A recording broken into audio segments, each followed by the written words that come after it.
Jeff Paterson is the host of Rink-Wide Vancouver. They were busy last night. He's our Vancouver Canucks reporter as well. And thank you in advance. You're going to be sitting in for me on Monday. Jeff, how are you? I'm good. And we've joked that we need all of Resurrection's product line on hand after a lot of these Canuck games.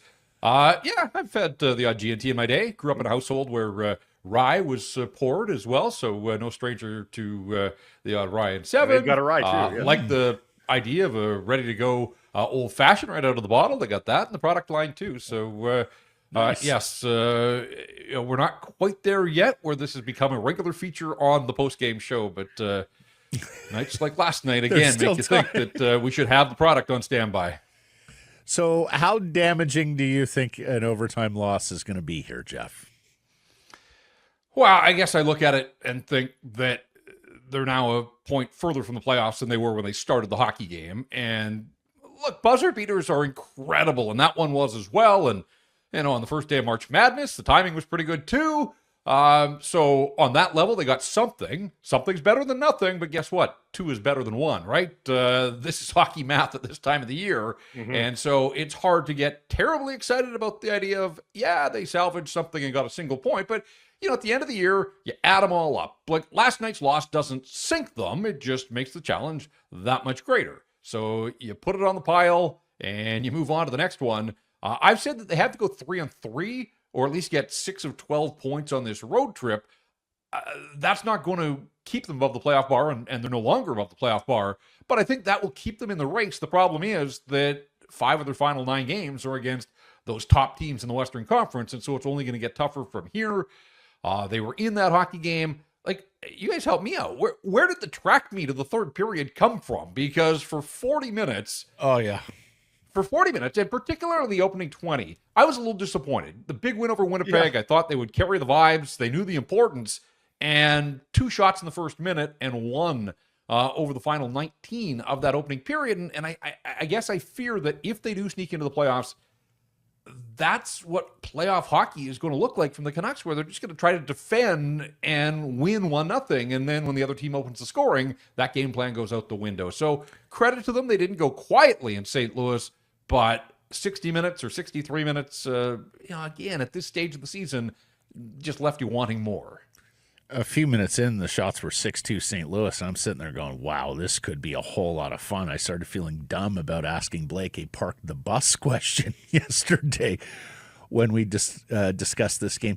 Jeff, one of the things, and we've been tracking it through one of the accounts that looks at this night after night, but they dump the puck in. They don't have anyone on the forecheck. Like their chances of recovery, like you look at the low shot totals, is because they are not actually securing possession of that puck when they're dumping and chasing or chipping and chasing. And of course, minus Filip Chytil, he's really shown, his absence has really shown up in terms of controlled zone entries and getting into the offensive zone. Well, Matt, let me interrupt you because I was watching the ESPN broadcast of this, and they do the on-bench interviews. And so they have Rick Tocchet about 12 minutes into the game on the bench, and they asked him about that, about why he can't get the puck. And he said, the defensemen are so good at moving the puck quickly that we can't get to the puck in time. And so he said it was the St. Louis defense that prevented that. But Jeff, I think they could be accused of just not even getting on their horse to make that even possible.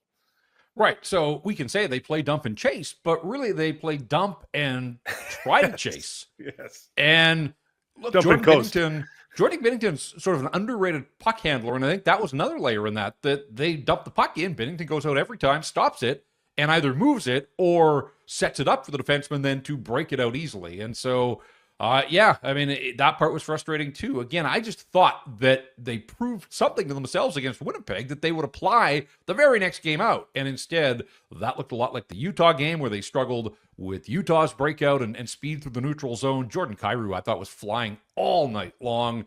And the Blues have some other guys that get around the ice. And quite frankly, guys, at this stage of the season, I thought the Canucks had about 4 players that really were invested in that hockey game. And otherwise, a bunch of guys spinning their wheels. And then at the lower end of the lineup, you've got guys that it's probably just not fair to expect an awful lot more from.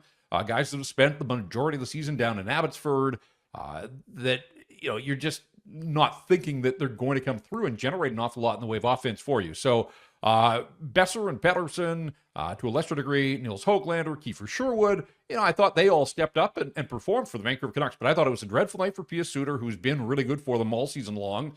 Gets absolutely schooled on that face-off that leads to the Tyler Tucker goal.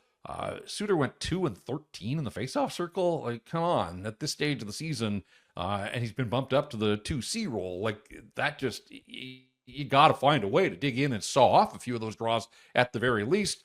Jake DeBrusk, I know a lot made about his line change in overtime, and yeah, I mean, not sure what went into the thinking there, but on that same goal off the faceoff, he gets out to the point, like he's got to block that shot. Instead, it deflects off him and a funny angle that finds its way in. So I didn't think there was a whole lot going on with Jake DeBrusk's night.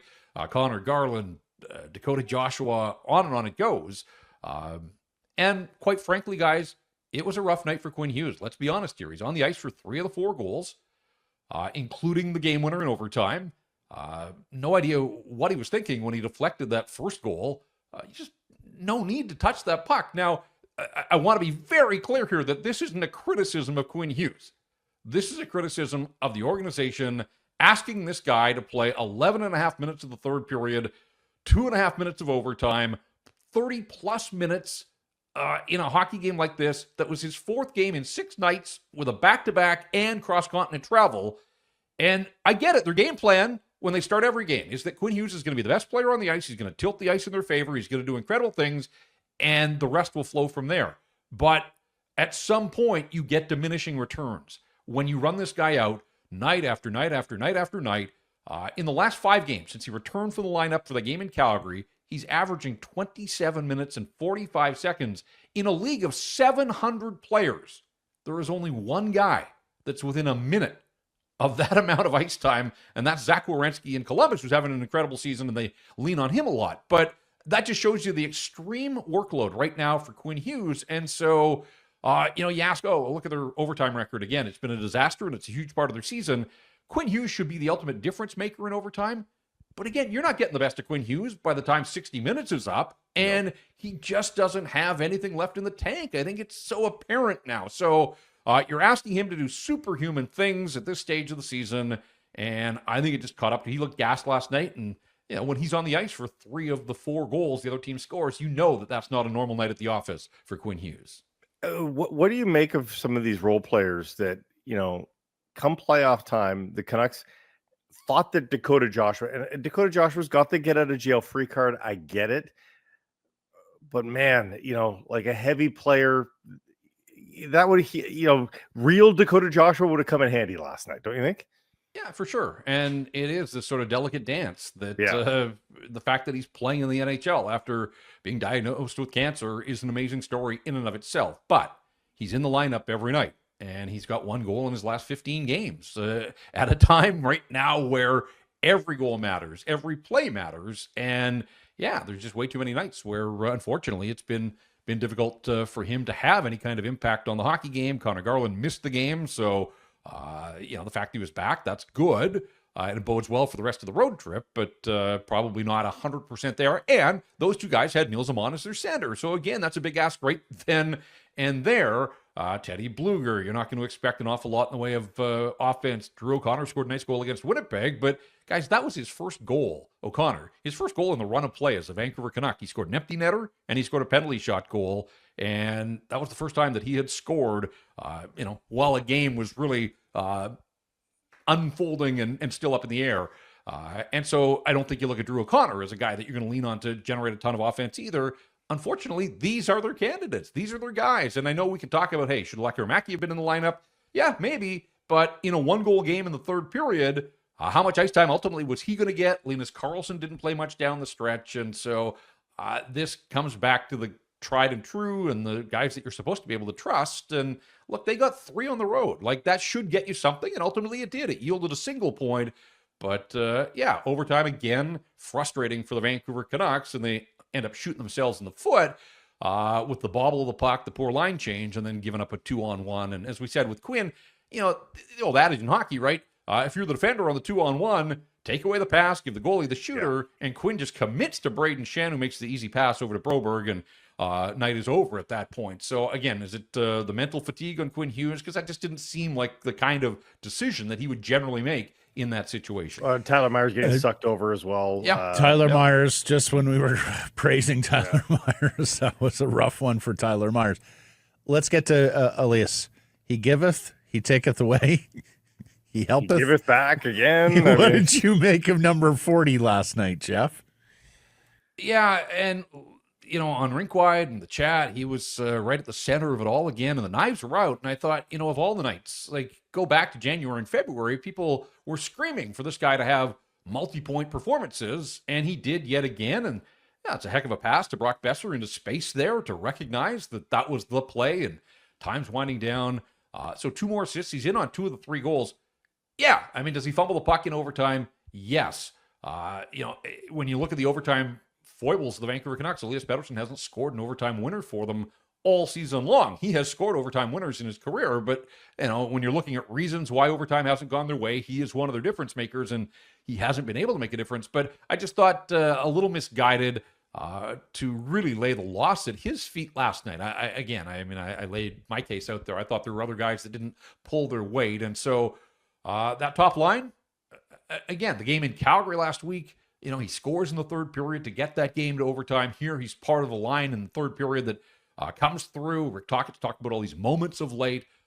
So, yes, a miscue in overtime. It leads to the winning goal. But overall, I thought individually, look, we talked about Pia Suter struggled in the faceoff circle. Guys, the Canucks won 17 draws on the night, and Elias Pettersson had 9 of them. Nobody else had more than 2 on this hockey club. So what are we doing in the faceoff circle? At some point, like all of these, every moment matters in the playoff chase. Like, could you not find room for Ratu at the very least? Well, now, Jeff, I was going to ask you. He's not a difference maker, but again, if it's at the margins here, like you've got a guy that can be better than the guys that are in the lineup right now. Like, 1 goal game, you are at the margins. Absolutely, you're at the margin. Every margin matters right now. AHL players, 100%. AHL players can't be your savior. Like let's make no mistake about it. We can't be touting these guys in Abbey as sort of the answer to the Canucks playoff woes. But you're right. All you've got as options to incrementally improve your lot in life is what you've got in your stable. Lekramaki's got a game-changing shot. Aturatu's got a skill at winning faceoffs. Like those are individual skills that the other guys in the lineup right now, all due respect to Linus Karlsson and Nils Zaman, do not have. They have no exceptional skills. Ratu and Lekramaki do. Are you not better off with those 2 guys? Yeah, and so I've for a little while here wondered, especially since Filip Chytil went down. Chytil obviously brings speed, and that's a different element that, again, I thought against Utah and against St. Louis last night, noticeable that the Canucks were the second quickest team out there on the ice. So Chytil's not even on the road trip. That's unfortunate for him. Not going to get a chance to play against his former team back at Madison Square. And it's unfortunate for the Vancouver Canucks, obviously. So you're right. Like, how do you go about building the best possible lineup? And I get that you only get 4 recalls after the trade deadline. I think they've used 3 of them now, but there is still 1 there. Like, you don't want to leave that in your back pocket. So why wouldn't you bring Ratu in? And again, if it's a matter of 10 minutes, if in his 10 minutes, he can go 50% of the faceoff circle where some of these other guys are scuffling mightily, what might a faceoff win mean here or there to the Vancouver Canucks? Last night, a faceoff win for the Blues wound up in the back of the Canucks net. Plus, he has a little bit more offensive acumen than Oman, so maybe he helps you there as well.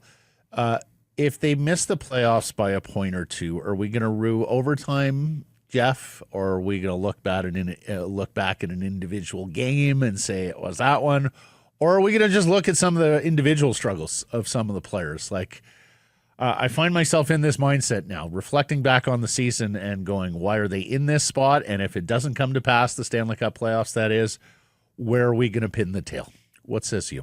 Wow, the overtime, I mean, they've left 12 points on the table. And I'm not going to be silly to say, hey, if it was completely reversed, if they had 3 overtime wins instead of losses, that would be 3 more points. And that would put them back above the playoff bar.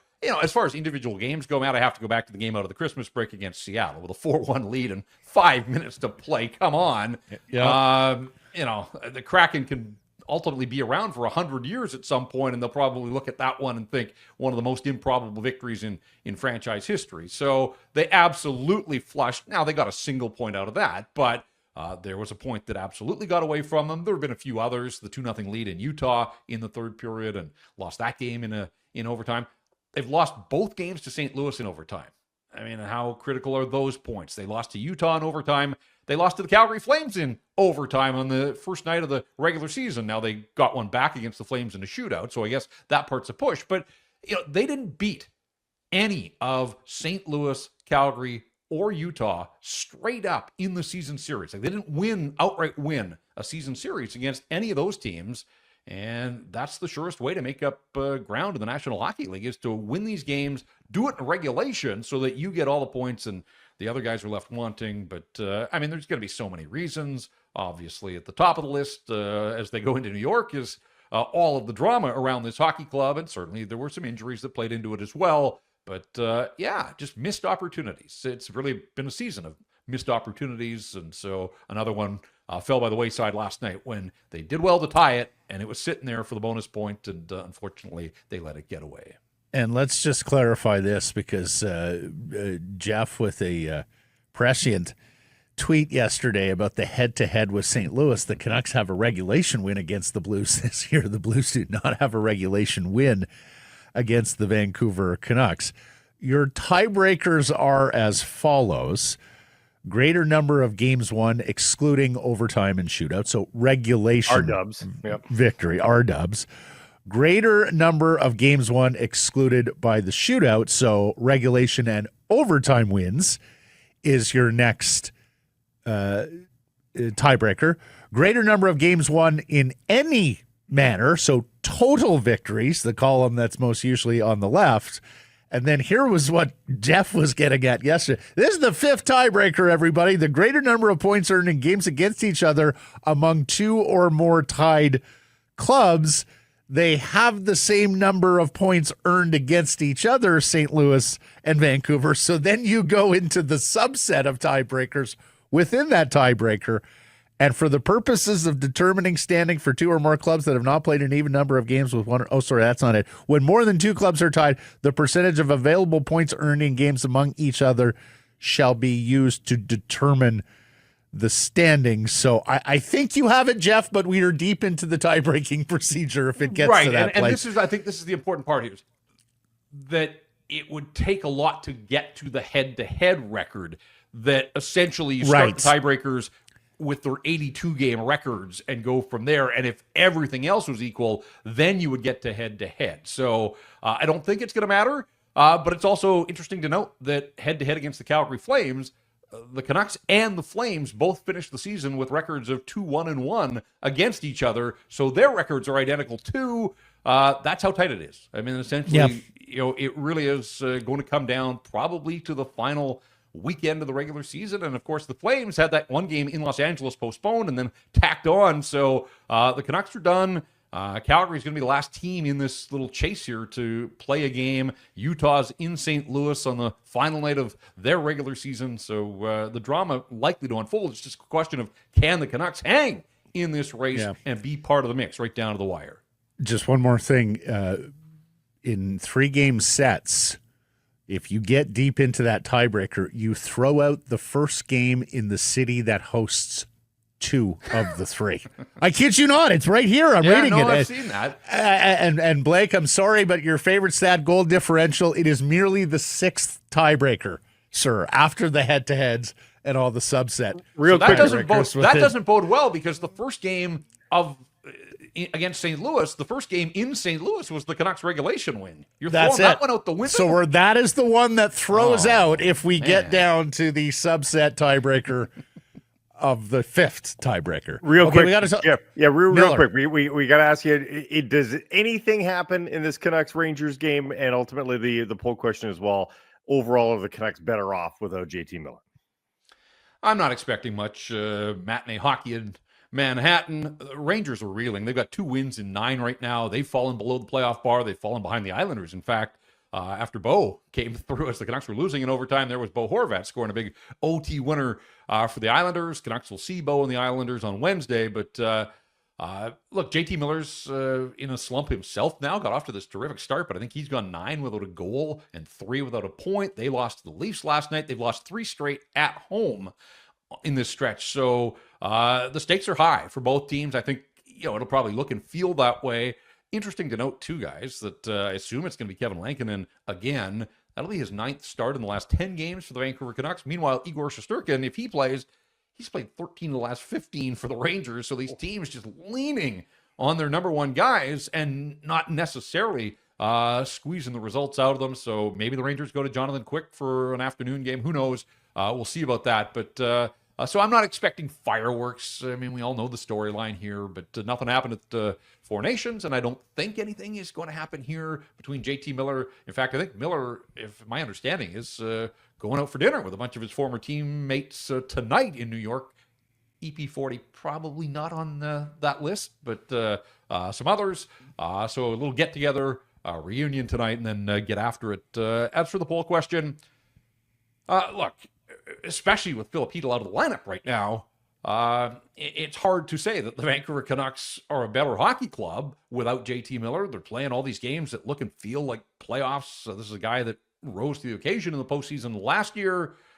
But this is such a multi-layered question, and I understand the timing of it, and hopefully we all turn a page after this game on Saturday.